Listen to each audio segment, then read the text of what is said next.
Sorry. All right, we're going to go ahead and get started. This is the Hamilton County Solid Waste Policy Committee meeting, Wednesday, May 20th, 2026. We're in some new digs here at the Bond Hill Central Office, Central Campus of the county, Hamilton County, the County Commission.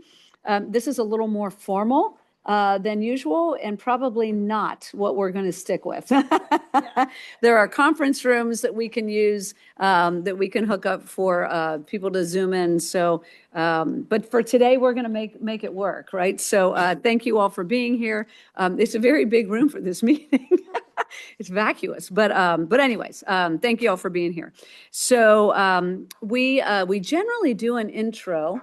Oh, Dom's here. Hello, how are you? So I guess we can do an intro. I mean, we all know one another. I think, you know what, we all know one another. We're all old to the game here. So we're going to leave that to the side. So we won't do intros. Here we are. The next thing on the agenda is the minutes. So I need a motion to approve of the minutes of February 18th, 2026. I'll move to approve them. I can second. Thank you. Is there any discussion about the minutes? Madam Chair, I'll be abstaining since I was not at the meeting. Okay. Anybody else? All right. All those in favor say aye. Aye. Aye. Opposed? Abstention. Abstain. Okay. Thank you very much. Next, we're going to move into public comment. Tim Mara is here in person. We've got others to comment, but Tim, since you're here in person, you're going to go first. Welcome. Welcome. You've got 3 minutes. I won't spend my 3 minutes on. Talking about the place? Yes, it is very impressive. I'm here to make a statement in support of the proposal submitted in writing by Robert Geddert for organics processing and collection and for a Tier 2 fee increase. This statement is authorized by and submitted on behalf of Oxbow Inc. Oxbow Inc. supports coordination of organic waste processing and collection across Hamilton County. If not collected and processed, organic waste, especially food waste, ends up in landfills and ultimately negatively impacts water quality and surface waters in Hamilton County and beyond. Leachate from landfills ultimately is taken to wastewater treatment plants, where it is usually inadequately treated before the effluent is discharged into local rivers, such as the Whitewater River, which flows into the Great Miami River and onto the Ohio River. Oxbow's 1,400-acre nature preserve is at the mouth of the Great Miami River, and that's why we're concerned. The organic waste in landfill leachate can increase the nutrient level in rivers, leading to increased bacteria counts, fish kills, and general degradation of water quality, inhibiting human use. The proposal to construct 3 medium-sized organic waste processing facilities is the logical answer to the problem of organic waste disposal. Implementation would put us on the road to protecting streams from this source of water quality degradation. In his detailed written proposal, Mr. Geddert has set forth a well-sequenced plan for implementation over a period of years, but paying for the construction and operation of this proposed facilities requires a new source of financing. Because more than half the waste that is disposed of at municipal landfills in Hamilton County comes from other Ohio counties, most notably Butler, Claremont, and Warren, all upstream and unaffected by the impact of the waste on streams in Hamilton County, it is only fair that they contribute to the means of responsible disposal. The logical source of funding is a Tier 2 fee increase from the current $2 per ton to $4 per ton on January 1, 2027, on waste coming to Hamilton County from other Ohio counties.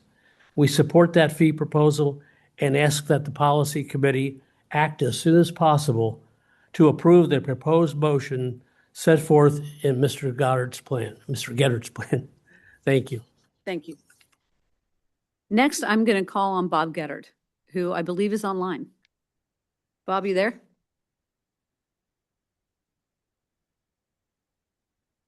All right, we're working to see if we can't get you online here. There we go. Can you hear me now? Oh, we can. Very Yeah. good. You've got the pleasure of the floor for 3 minutes. And beautiful headquarters there from this vantage point. Why, thanks. Sorry that I can't be there in person. I am traveling this week and out of town, but I do want to make a quick public statement in regards to the 7-page proposal that I asked Michelle to distribute to the policy committee. The Solid Waste Caucus and the Sierra Club support the conclusions from the GT Environmental Organics Feasibility Study. And as you heard from Tim, Oxbow supports it as well, too. The final study, including recommendations, was presented to this policy committee in its September meeting last year. This policy committee discussion led to support for the medium scale option in the report. The Solid Waste Caucus supports the construction and operation of 3 medium scale facilities as recommended in the GT study. 3 medium scale facilities offer a more decentralized approach than a single large facility. 3 medium scale facilities would provide flexibility to exist in concert with small scale composters and support the existing infrastructure. Lot area requirements are also smaller for medium scale facilities versus a large facility, and each can be designed to expand capacity as needed. We support the construction of a central county facility as the first facility constructed, presumably located in northern Hamilton County. The estimated capacity of this facility is 18,000 tons per year per site for 3 sites, totaling 54,000 tons, according to the GT study. When the county reaches 80% capacity of the first site, we recommend siting and constructing a second facility, presumably on the county's east side. A third facility on the west side would be scheduled when the second facility reaches 80% capacity. This stages the development of the program. And this phase-in approach allows for revenues to match expenses as presented in our handout. In addition, we support environmental justice criteria for the selecting of sites for these 3 facilities, leading to the recommendation that the west side of the county be phased in last. To support the construction and operations of these facilities, we seek the policy committee support in approving an increase in Tier 2 audit district fees from $2 a ton to $4 a ton. The increase in fee collection would be dedicated to funding the county-wide organics processing and collection program, including supplements to the municipalities for the development of organic collection. This new revenue can support all expenses related to identifying and funding the county's purchase of land and issuing an RFP to develop a public-private partnership in the construction and operation of the Class 2 compost site with aerated static piles on this land. This expenditure is consistent with the authority granted by the Ohio Revised Code. We remind the policy committee that raising Tier 2 fees does not raise fees for in-county residents and businesses. We do not desire to raise the Tier 1 fee for waste generated within this district, as this would increase cost for our county residents and businesses. Our entire 7-page proposal is presented to you for your consideration. We ask that this proposal be presented on the policy committee's August agenda for discussion and vote, and I'll be there in person for that discussion. We are available throughout the summer for any discussions on this proposal. Thank you for your consideration. Yeah, thank you, Bob. I appreciate it. Thank you. And we did all, I assume we all received the email. Yes, we all received the information that you referred to. Thank you. All right. Our next speaker is Carrie Davis. Carrie, you've got the pleasure of the floor for 3 minutes. Hello, can you hear me all right? We can. Great. Currently, the Solid Waste Policy Committee, in my opinion, is failing in its mission to reduce its reliance on landfilling. While we are also failing financially, we are spending into our reserves and don't have the money to pay for the programming that makes us an efficient organization.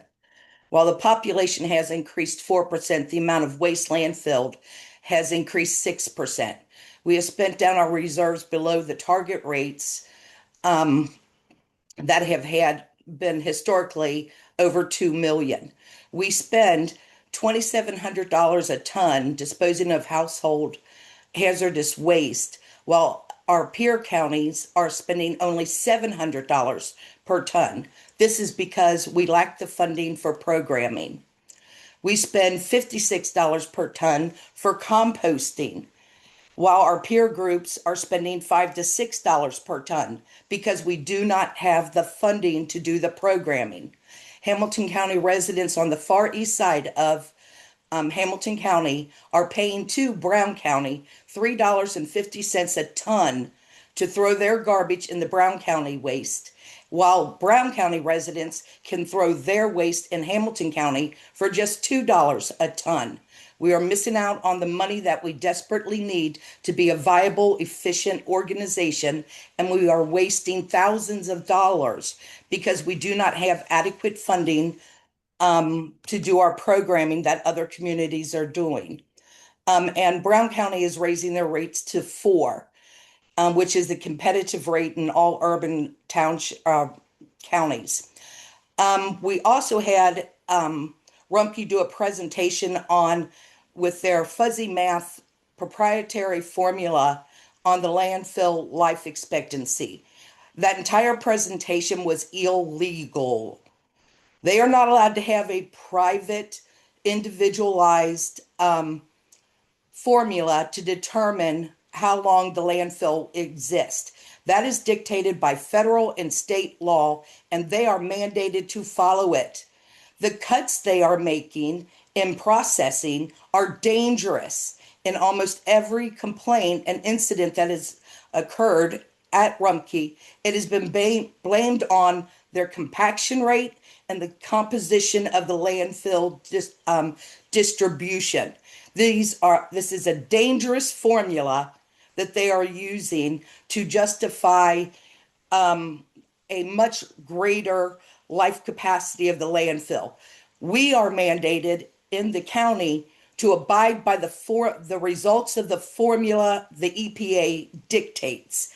We cannot just say, oh, we want to use Rumpke's. We can't do that. We have to use the formula they dictate, which means we have about 10 years of life at that landfill, which puts us into an emergency category, requiring us to approve another landfill.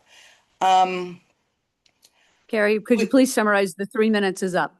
Okay, thank you, ma'am. I appreciate the extra time. I've put most of these notes into the chat. I've requested that this be a part of the record, and that you each receive a part, my comments in writing, because we are failing. Our committee is in precarious zone, and we could be penalized by the state of Ohio for our malfeasance. Okay, thank you. Thank you very much. All right, our next speaker is Marie Kokocius.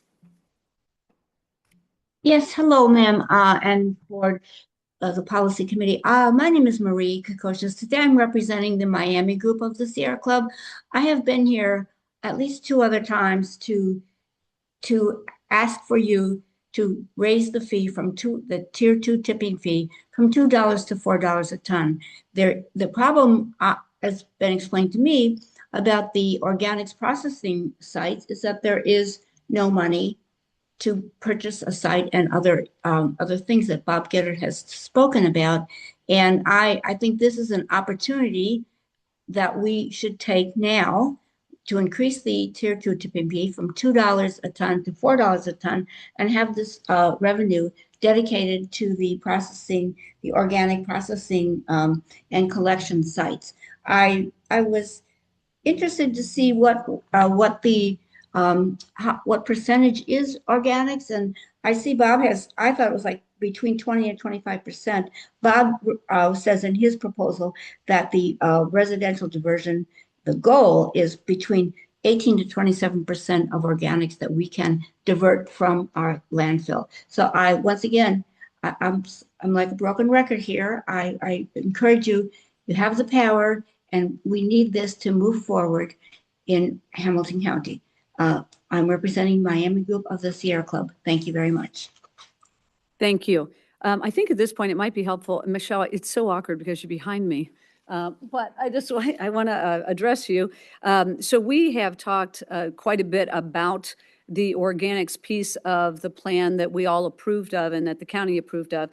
So I know we've got the program with the farmers that has started related to organics, and we also were putting out the RFI to see if there's an interest in the private sector, the nonprofit sector, to partner with us to try to create an environment where we collect organics, whether it's, and I think the report was some of these smaller facilities as opposed to one large facility. Is that going to be presented, once that RFI comes back, can we get a presentation to the board related to what those findings are so that we can start to dig in a little bit further as to the comments here and as to how we're going to move forward? Yes, we can do that. Okay, can it be at our next meeting? Is that? Yes, so I'm going to give a presentation at this meeting with an update, but it's going to be a brief update on the RFI because we're just beginning it. But yes, I can do that at the August meeting. Can you give us that update now? Is that okay with the board? I mean, since we've got everybody on, I don't know if folks are going to be jumping off, but could you do the update related to the RFI now? Sure. Do you want me to do the whole organics presentation? Is that all right with everybody? Yeah, okay. Yeah, let's do that. Give me a moment to figure. Not to put you on the spot, but but I don't know if the folks that commented can stick around, so I think it to make this might be helpful. Okay. Yes. Thank you.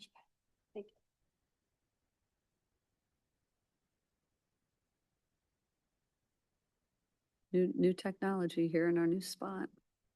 Should I do the application window or the? Yeah, you can do that.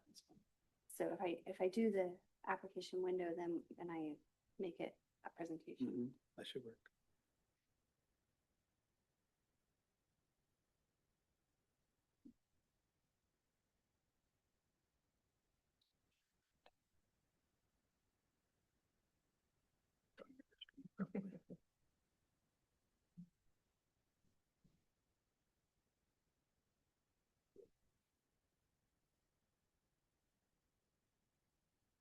Oh my gosh, it worked.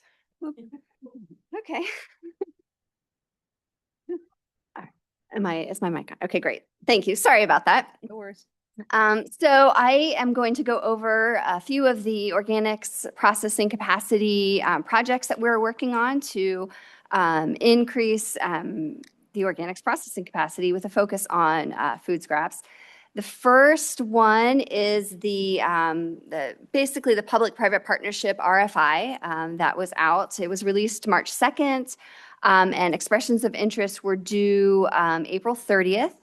I can't go too much into the specifics of this one because we are still in the evaluation phase, but I can say that we got 6 responses for this, and we're setting up one-on-one meetings, each of those respondents for early June. We have recruited a staff person from Alloy to help evaluate those responses since some of them involve site development. And I want to reiterate that this is an exploratory RFI. We are trying to pool together numbers of how much investment might be needed for Hamilton County to develop a food scrap composting facility in a public-private partnership capacity, and what volume of food scraps and other organics might be processed. So we're still in this exploratory phase. We did receive both compost operators and sites. The next one, that I'd like to talk about is our aerated static pile compost demonstration site in Camp Washington. Just a reminder, this is on land that is owned by the Hamilton County Board of County Commissioners. The Common Orchard Project is a division of Green Umbrella, and they think, we've signed an agreement with them, and they are working on site plans. They, in 2025, collected 75 tons of food scraps and processed it on the site. Already in 2026, they've collected 78.5. They're at capacity. They cannot get any larger without going over their 500 square feet minimum. So they are working on a Class 2 application to be able to accept more. They project that they will be able to compost 210 tons total in 2026, and that's already with just minimal site improvements. They think that once the site is fully up and all the improvements have been made, they'll be able to compost 750 tons of food scraps a year, which is a lot more than we originally anticipated, which is great. So far, they've regraded the site and purchased a dump trailer to move the compost off the site. What you're looking at there is one of the curing piles of finished compost that just has to cure and has a little compost thermometer in it. The benefit of a demonstration site is that people, like potential composters, community leaders, interested residents will be able to see composting in action in a very urban setting and see it done really well. Already, Tony and I went and visited this site last week. Already, I'm very impressed with what they're doing. And I do have a little site diagram that I'm sure is going to be hard for you to see, but I will do my best to try to move my cursor around. So if you can see these little bays over here, these are the current composting bays that they have, just like block composting bays. They're going to install piping underneath to provide aeration, and that will speed up the composting and make it a more efficient process and be able to compost the material faster. The entrance, I've lost my cursor again. Not very helpful.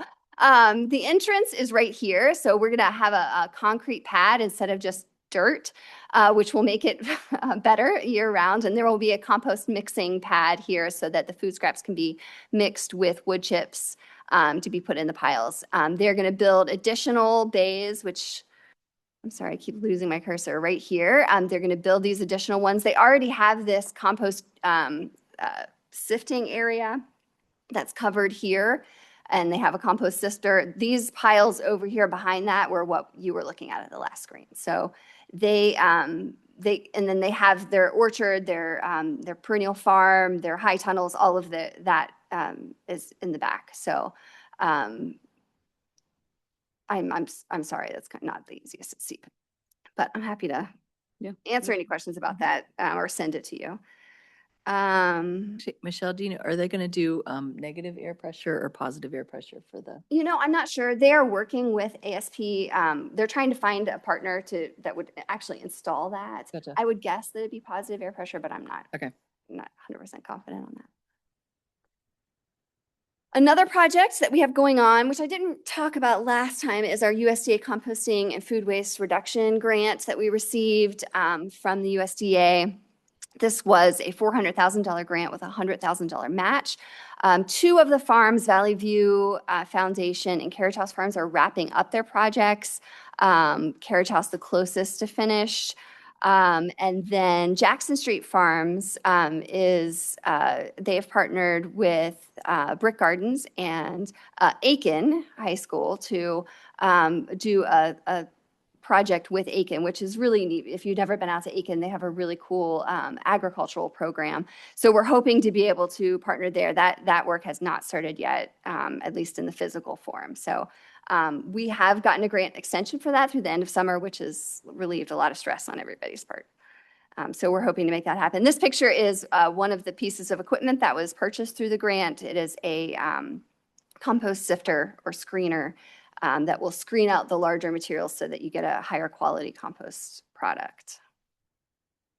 Another project that we're working on is the Hamilton County Partnership for On-Farm Composting. This is something we're doing in collaboration with the Hamilton County Conservation District. This launched at the end of February, and expressions of interest were due April 10th.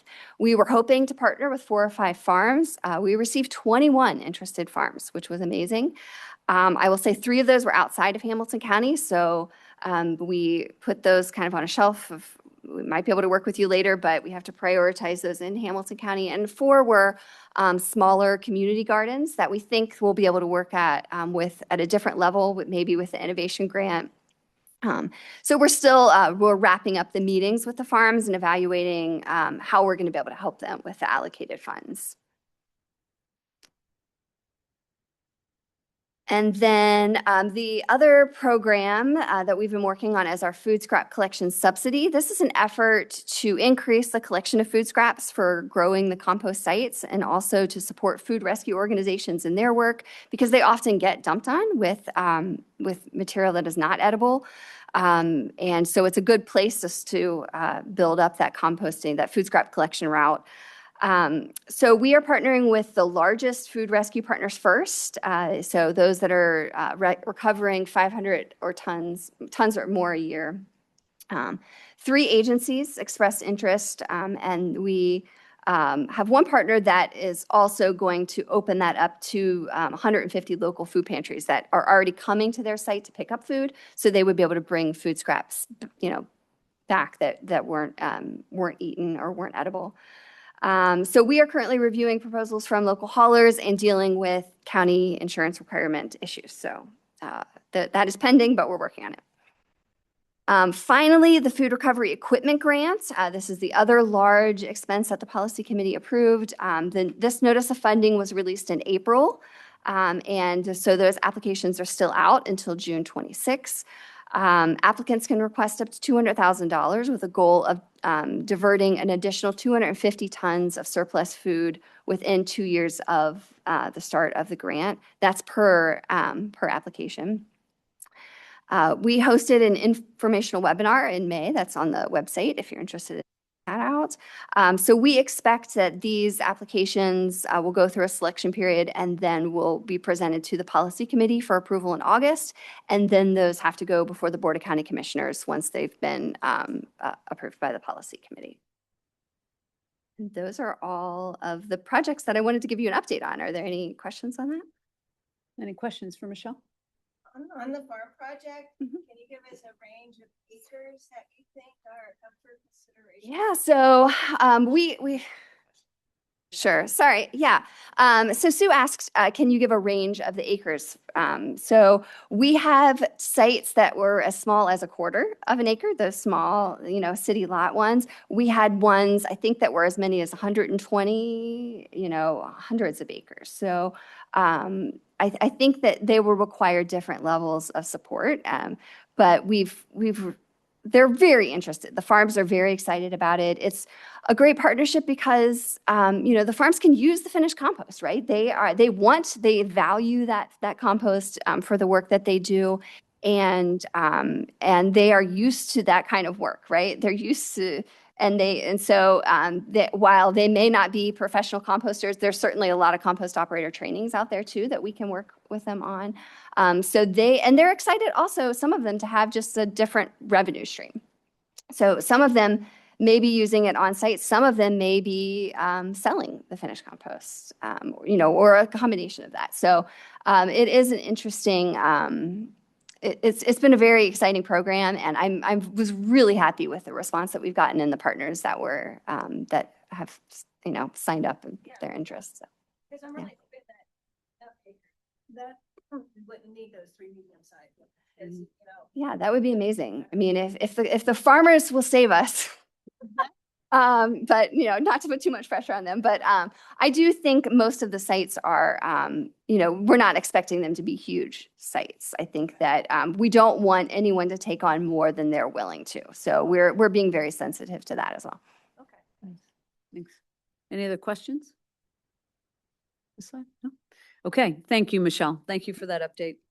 Appreciate it. Let's go back up to item number 4. So this is the resource revenue updates and analysis. Yes, let me grab that. So this is attachment B. We have the first 3 months of 2025 tipping fee receipts compared to the first 3 months of 2026. We've seen a 5% increase in both the in-district and out-of-district waste, with about 12,000 tons of in-district increase compared to 2025 and 15,000 tons of out-of-district increase compared to 2025. And then we've also seen increase of about 7,000 tons with the out-of-state. So overall, we have about a 5% increase in revenue compared to 2025, about $49,000 more than we saw at this time in 2025. And that's all. Okay, any questions? I was just wondering why it seems like it went up a lot for two areas, but not the other. And especially when the January and February seemed pretty steady. Like, do we know why? It went up, significant for the out of state too. Is that what For the, oh wait, I'm looking. Yeah, the out of state was actually a 26% increase. Yeah. But it's a smaller amount, so it's 7,000 tons, so it kind of looks like it's smaller. But Okay, well, and just the out of district specifically seemed like it was a big jump from January to February. yeah, and I don't have a reason for that. Yeah, I'm not sure. People were throwing more stuff away, I guess. Okay. There it is. Any other questions? Okay, thank you, Michelle. All right, policy items for discussion. So the waste generator representative, Mallory, position is open. It expires in May. And I understand the committee has come up with a recommendation for the group. So Sue, are you going to lead the conversation? Yeah. Okay. Who was on the committee? It was me, Greg, and Matt. Okay, very good. And so we reviewed the applicants and we found that a couple of them really weren't, didn't meet minimum qualifications. Get a little bit closer to the microphone? After reviewing the applications, we realized that a couple of them didn't meet minimum qualifications. And since Mallory has expressed an interest to stay on, we would like to recommend that Mallory be reappointed for another term. Okay, any other comments from the committee? I'll just add that it was an easy one because we didn't have to interview anyone. Matt, anything? No, just, looking forward to, Mallory's continued, sitting on this board. I echo that. Thank you for being willing to continue to serve. We're thrilled to have you back. All right, so let's make it formal. I'm going to accept or elicit a motion to have Mallory continue to serve as the waste generator representative on the board. I'll make the motion that Mallory be reappointed for a waste generator representative. And I'll second that. Thank you. Any further discussion? All those in favor say aye. Aye. Any opposed? Abstentions? Congratulations, Mallory. Very good.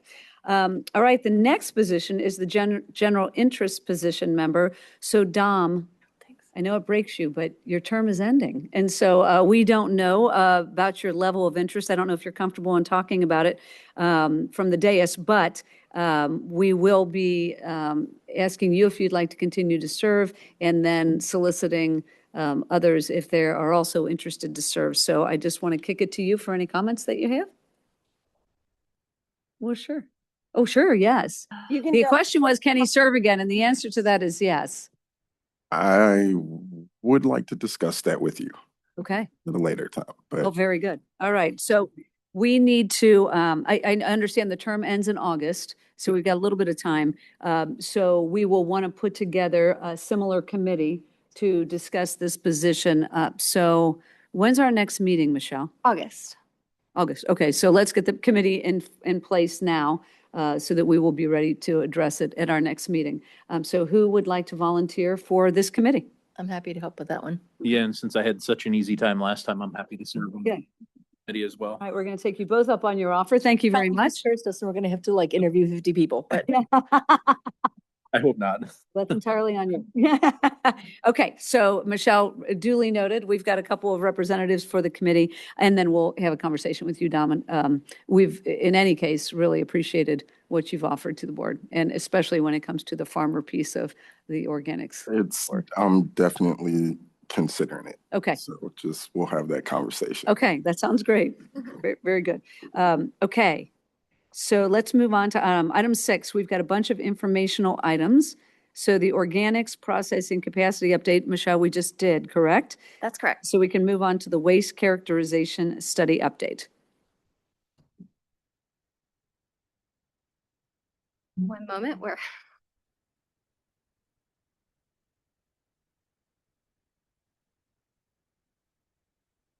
where's, oh, big, I got it. Where is it?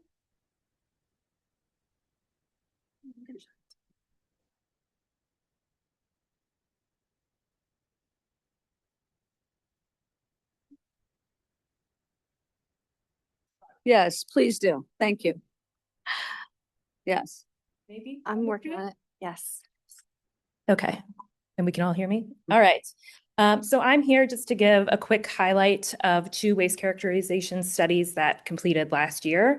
One being our Hamilton County Resource Commercial Waste Characterization Study, and the other being Ohio EPA's statewide waste characterization study, where they did include commercial and industrial in that. So traditionally, I'm sure that this works, maybe. Oh my God, nothing is working today. No, that would be why. Okay. There we go. Traditionally, when we have done waste characterization studies, we attempt to do them about every 5 years, and but usually they just focus on residential waste. So this was the first time we were going to be doing a characterization study that included commercial and industrial. Now, when we were thinking about how we wanted to go about this study, we decided against doing a more traditional waste characterization where you go to the landfill and you pull random samples of mixed commercial waste, because obviously different industries are going to have vastly different waste compositions. So we wanted to really focus in on what the waste looked like from different industries. And this ended up working out really great because Ohio EPA did their statewide waste characterization study the same time that we were doing ours. So from the Ohio EPA study, we were able to get a high-level overview of what commercial and industrial waste looked like. Ohio EPA was very kind and shared their Hamilton County specific data with us. So we were able to get that kind of general overview. And then our study took a closer look at how that waste composition changed depending on the industry that we were looking at. So to pick the industries that we were going to include, we used SES engineers to conduct the study, so did Ohio EPA. And we had them model 16 different industries for us, and we wanted them to prioritize selecting industries that had most likely a high organics content in their waste. We wanted industries that had a consistent waste stream because we were only going to be doing this sort 1 time a year. And there were some logistical considerations as well because we were going to be asking Rumpke to do special collection routes in order to gather this waste. So there were some things we had to work through there as well. So based on those factors, we modeled the 16 different industries and came down to 5 that we were actually going to collect and sort the waste. Those 5 industries are hotels, convenience stores that are connected to gas stations, restaurants, grocery stores, and retirement communities. So for the findings, starting with the Ohio EPA data, like I mentioned, they did multiple characterizations from across the state, but they provided us with data just from Hamilton County for commercial and industrial. And when we analyzed that data, we found that over 70%, about 72% of what is going to the landfill is material that we could divert in some way. 33% is able to be recycled through single stream recycling. Another quarter is organic material that could go for food donation or composting. And then the remaining 15% is material that could be reused or go for specialty recycling. This data was then further backed up by our industry-specific sorts. So this is a chart that goes over the waste composition across the 5 different industries. The main thing here is that depending on the sector, between 67% and 84% is divertible. So retirement communities had the lowest diversion potential, but still at 67%, and restaurants had the highest at 84%. And I'll go over just a couple of kind of key notable findings from each sector. First being restaurants, potentially not too surprising. Over 50% of their waste stream is organic. The interesting thing to note here is that almost all of that is post-consumer food waste. Convenience stores were really interesting. They had another solid amount of compostable organics, but 28% of that 39% is packaged food, which we know is very donatable if we're able to rescue it before it goes bad. Grocery stores were doing a pretty good job when it came to cardboard diversion and had the lowest compostable organics percentage. But an interesting thing that we found with them was that 13% of their waste stream was packaged liquids. So there was just, in the samples that we happened to take a lot of milk that could be also donated. Hotels, over a third of their waste stream was single stream recyclable. They also had the highest percentage of yard trimmings out of any of the 5 that we looked at. And then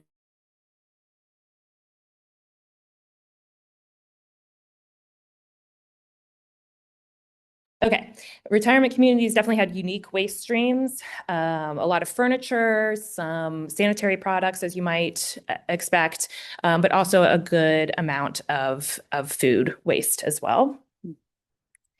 And just then for some comparison, in case you're interested in how the commercial data looks compared to residential data, the chart on the left is from our 2024 residential waste characterization study, and the chart on the right is from the Ohio EPA data.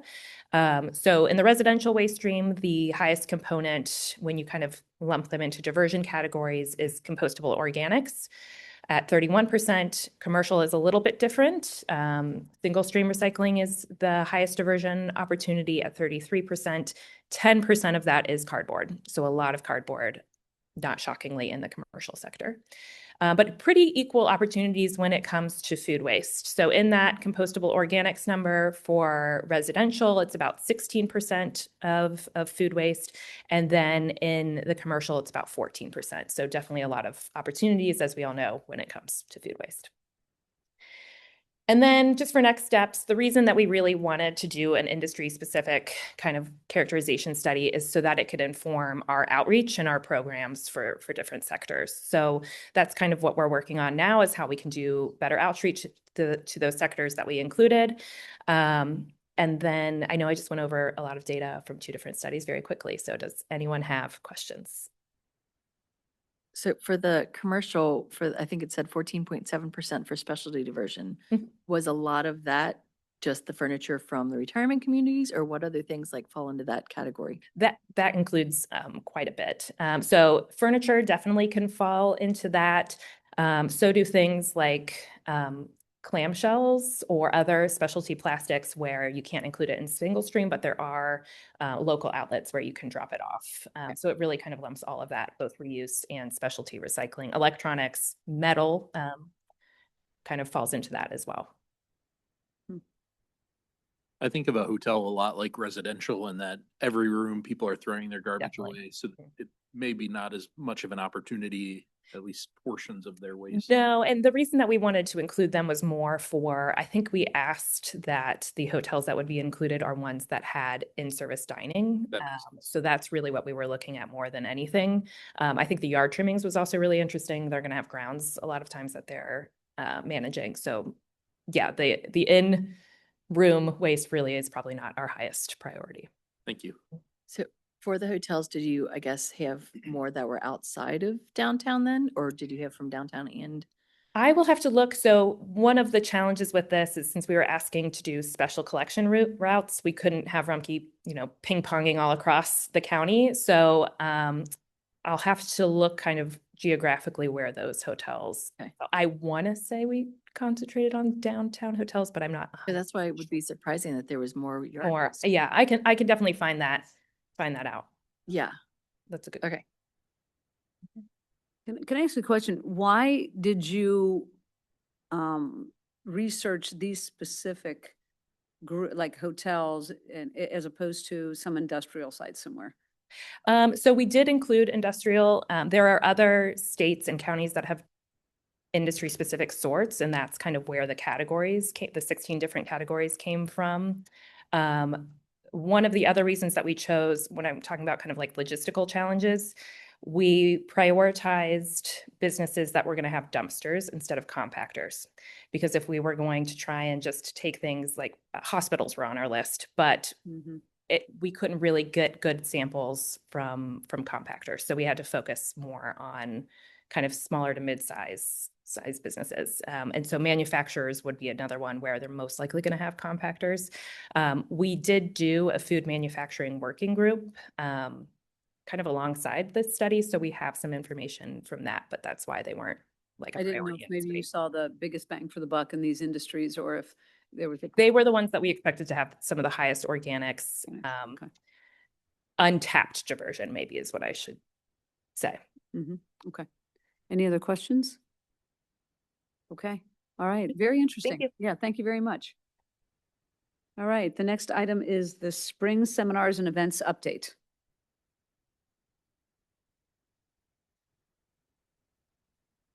Gonna have to lower this for my Good afternoon. Good afternoon, everybody. For those of you who don't know me, my name is Elise. I'm the outreach specialist for Resource. And I'll give a brief update on a couple of our educational programs that we've had going on recently. So one, my favorite one, is the backyard composting seminars that I've held throughout April and May, once a week. We had 8 this year, and I just completed the last one last night. So woohoo! It's been a really great partnership, especially with the libraries throughout the county, because I very actively try to spread around the county all the different seminars. So hopefully residents have an opportunity to get somewhere that's close and convenient to them. But the libraries have been the best partner this year. So we've had great success and 184 total attendees at the compost seminars, which was really great. We had 48% complete a post-seminar survey, and 100% of those people said that they would recommend this seminar to a friend or colleague. So that was very exciting to see. Really great feedback all around. On a different note, we have been focusing on the reuse sector a lot more throughout Hamilton County, as we know that's an important but often overlooked stream of waste reduction. So back in 2024, my colleague Sam and I began hosting gatherings for all the reuse-related organizations to connect and network, kind of get to know each other better and see where we can all work on programs together. And from those connections, multiple wonderful programs have grown and developed, such as our various repair and maintenance workshops to help people take proper care of their items and keep them out of the landfill. These workshops started as spin-offs of our annual repair fair, which we also just held on May 9th at the downtown library. So far, we've hosted a tool sharpening workshop at the Tool Bank. We've hosted an introduction to mending workshop at Stowe Valley, led by Stowe Valley. And coming up in June, we have a lamp rewiring workshop at Building Value and another version of Stowe Valley's mending workshop in partnership with Goodwill at one of their outlets. So we've got a lot going on, and we've had great success, high attendance, full attendance with each one of those. And we hope to continue to partner with other organizations to offer more in the future, hopefully 1 or 2 per quarter. Mm-hmm. Great. Any questions? Great. Thank you. Thank you so much for the update. Thanks. Yeah, I'm really glad to see additional repair opportunities. People All right. throwing stuff away. Right. It's easily repairable. Next is the Waste Reduction Innovation Grants update. Yes, this is, I think, attachment C, if I'm not mistaken. So these are just the grants that are the under 15,000 that we have worked on since the last, actually since November, but we didn't have any between November and February. So this is really since the last meeting. So I will just briefly go over them. We had the Norwood City Board of Health apply for funds to create a community compost hub, which is exciting. So they are kind of following, the city of Cincinnati has had a really successful model of having food scrap drop-offs.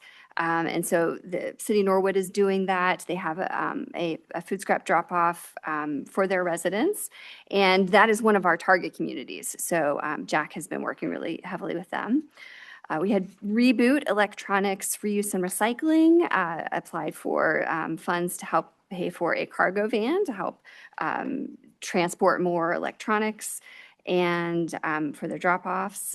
Cincinnati Children's Hospital, they already have a disinfecting unit that they have purchased, but they needed help with 20 patient supply transport carts.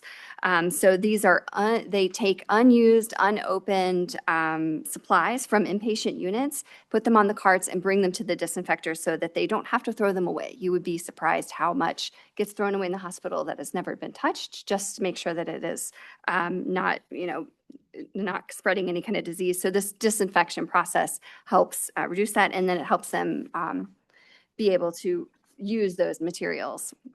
Cincinnati Computer Reuse, they have been around for a long time. They applied for a hard drive shredder. This helps them be more competitive with some of the larger operations in town because a lot of places now want the hard drive completely shredded, not just the computer to be wiped. So they needed that in order to be able to compete. Lincoln Heights Outreach Incorporated, they've also been around a long time. They are doing a program where they purchased freezers, very similar to the Cincinnati Health Department's freeze and feed program that we've helped them with. They are purchasing, but they are also at the Lincoln Heights Outreach doing some clothing reuse and community food scrap collection. So they're kind of running the gamut there. And then finally, Cincinnati Textile Recycling. They applied for funds to purchase 10 weatherproof outdoor textile collection bins, which we continue to see textiles being thrown in the landfill. And then we had one grant proposal that was not funded by a company called Resmokel, which is a very interesting operation that attempts to recycle and reuse portable smoking devices, vapes, if you want to use that term. But they may reapply with some of our feedback. And those are all of the innovation grants. Hey, Michelle, on the Cincinnati Textile, are those already placed? Do you have those locations or is that early? I don't know.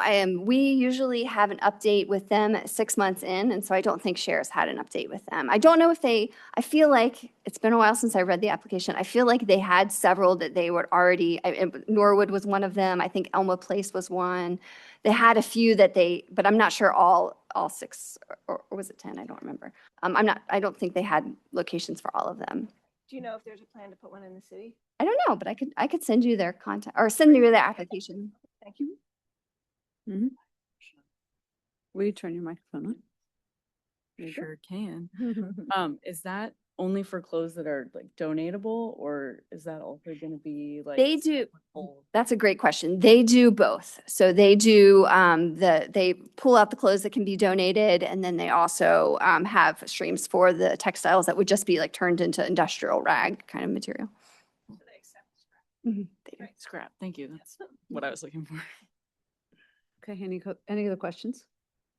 All right. Thanks, Michelle. Mm-hmm.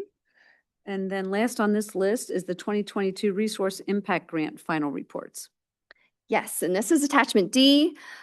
So these grants were already discussed and approved in 2022. This was a large $100,000 application impact grants that we did. And these were the final reports. So it's just always kind of nice to wrap back around and hear how they went and actually get to see the impact. So we have 6 grants on here. And those 6 grants total are diverting 3,811 tons per year, which is pretty impressive.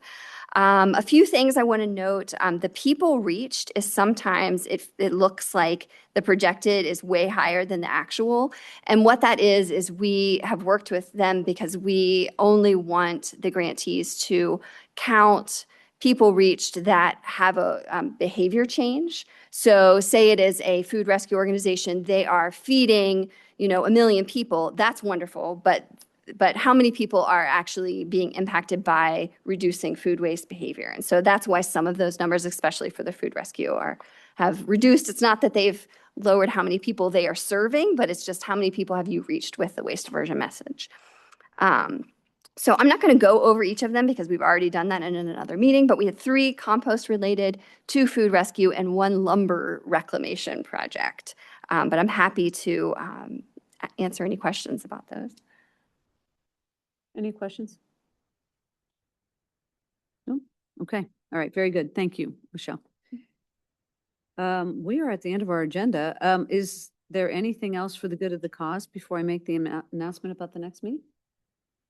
All right. I know we have some work to do to talk to Dom and the general interest member position, so we'll get on that. Our next meeting will be on Wednesday, August 19th at 3 o'clock here at the central campus of Hamilton County. Zoom will be available. It will probably be in the conference room. So if you go past these doors and go one more, you will be in the conference room. So I think it will be more suitable for a more more of a dialogue than what we've had here today. All this is very nice, but it just doesn't really suit the purpose.